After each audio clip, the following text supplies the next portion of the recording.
எல்லோருக்கும் இனிய காலை வணக்கம். இன்றைக்கு நான் உங்களுக்கு ஒரு காலை உணவு ஒன்று, ஆரோக்கியமான காலை உணவு ஒன்று செய்து காட்டப் போகிறேன். நான் அதுக்கு ஓட்ஸ்லேயே ஒரு கஞ்சி காய்ச்ச போகிறேன். ஓட்ஸ், வெங்காயம், தேசிக்காய், கொஞ்சம் தேங்காய்ப்பு, இதுக்கு தேவையான பொருட்கள். இதுக்கு நான் கொஞ்சம் தண்ணி, சுடு தண்ணி விட்டுருக்கிறேன். கொஞ்சம் தண்ணி விடுங்கோ. அதுக்கு உங்களுக்கு ஒரு ஆளுக்கு அளவான இது நான் ஒரு 3 கரண்டி ஓட்ஸ் போட்டுட்டு இதை நான் அவிய விடுறேன். அவிய விட்டுட்டு நான் இதுக்கு பிங்க் சோட் தான் நான் பாவிக்கிறேன். நான் இதில் நீங்கள் ஒரு கொஞ்சம் உங்களுக்கு தேவையான அளவு உப்பு கொஞ்சம் போடுங்க. போட்டுட்டு அவிய விடுங்க. அவியக்கு இப்பொழுது நான் இதுக்கு வெட்டி வச்ச வெங்காயம் இதையும் நீங்கள் இதோடையே சேர்த்து நீங்கள் அதை அவிக்கலாம். இதையும் வைக்க போடுங்க. உப்பு, வெங்காயம், இது வெங்காயம்.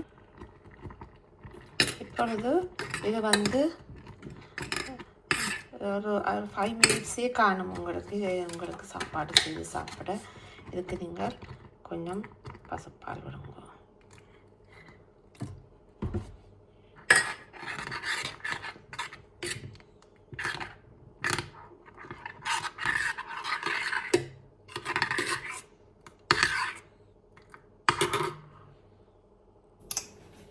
நான் டீ போடுறதுக்கு ஒரு டீ பேக் கொண்டு போட போகிறேன்.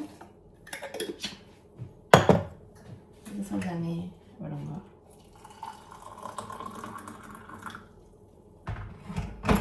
நான் இதுக்கு கொஞ்சம் தேங்காய்ப்பு நான் ஃப்ரீசரில் போட்டு தேங்காய்ப்பு ஃப்ரீசரில் இது போட்டு வச்சுருக்கிறேன்.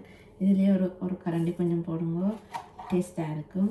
நீங்கள் இதுக்கு பச்சை மிளகாயும் போட்டிங்களேன்னா உரைப்பு வேணும்னா நீங்கள் பச்சை மிளகாய் போடலாம். நான் பச்சை மிளகாய் போடல. நீங்கள் இதுக்கு கொஞ்சம் பாதி பச்சை மிளகாய் வெட்டி குட்டி குட்டியாக போடுங்க. அது டேஸ்ட்டாக இருக்கும்.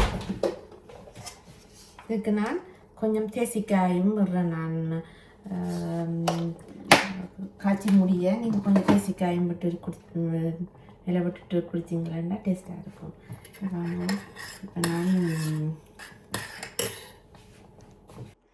இப்பொழுது என்னுடைய கஞ்சி ரெடி ஆகிட்டது. காலை உணவு.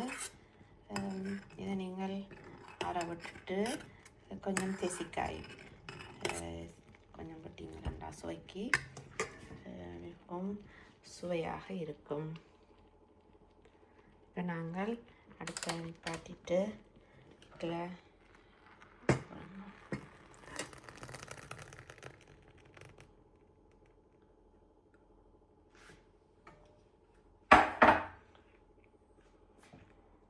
இப்போது எனது காலை சாப்பாடு தயார். நான் இதுக்கு கொஞ்சம் தேசிக்காய் கொஞ்சம் விட்டீங்கன்னா காணும், கணக்கு தேவையில்லை. விட்டீங்களான்னு சொன்னால் எனது காலை உணவு தயார்.